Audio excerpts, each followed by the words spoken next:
Overdrive this week, Bert's in Germany testing Audi's new flagship sedan, the A8. Lewis Hamilton on the 2010 Formula One season and more. Shumi road test Yamaha's newest commuter motorcycle. And a first look at the new Fiat Linea T-Jet.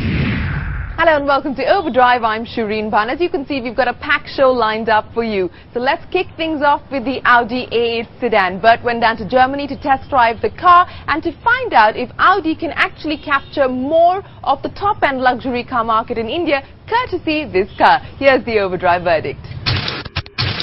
The top-end executive segment has cars you'd find yourself sitting in and soaking all the luxury and opulence they have to offer.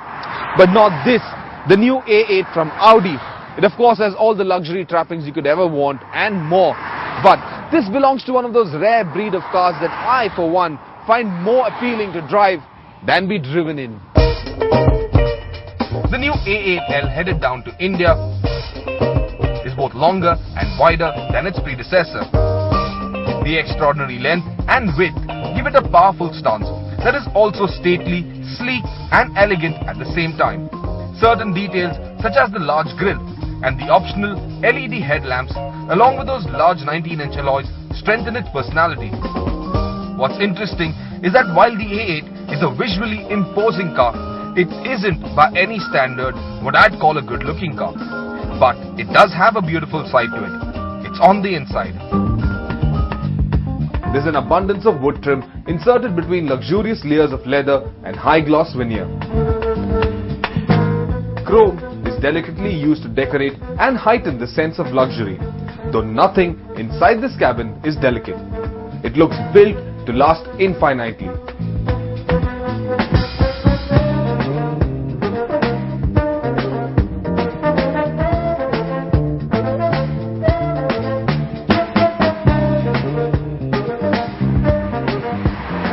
What makes the A8 truly amazing is the levels of technology this car packs in.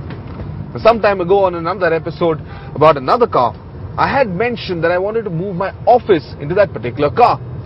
But the A8, well, it's practically an office on wheels by itself.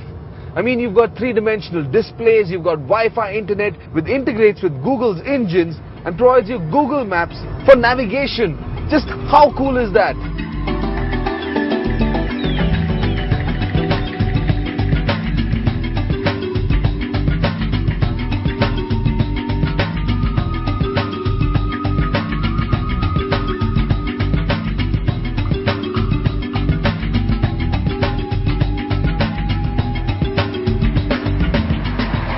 The new A8 will come with a choice of 3 petrol and 2 diesel engines. However, which of these is coming down to India?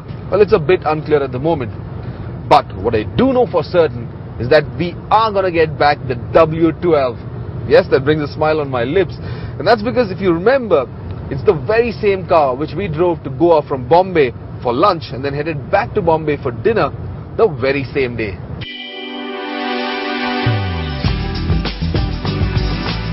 Well, I did not get to drive that car. What I did drive was the diesel variant.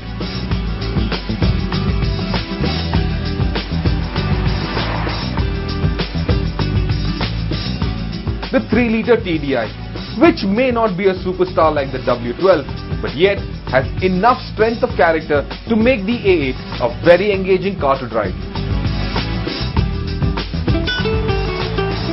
All versions of the A8 will get Quattro technology, which is basically 4-wheel drive. But what has impressed me no end is the steering. It's phenomenally precise and it's intuitively light when you want it to be, especially when driving in urban areas, and heavy just when it all gets very dynamic. Until the last generation A8, the USP of this car has always been a perfect blend of elegant luxury and dynamics. The new A8 takes that one step further and blends in cutting-edge technology seamlessly.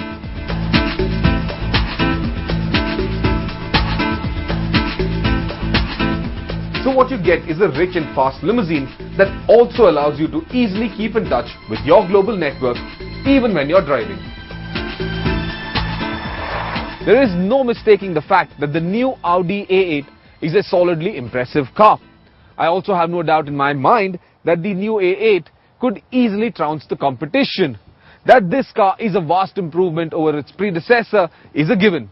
But what remains to be seen is whether Audi has improved its operations in India, and that includes both sales and service. And that alone could determine the success of this car in India. Time for us to take a break, but when we return, it's Auto Selector with Sirish. Shumi tests the new Yamaha SZX, and we get you the new Fiat Linea TJ.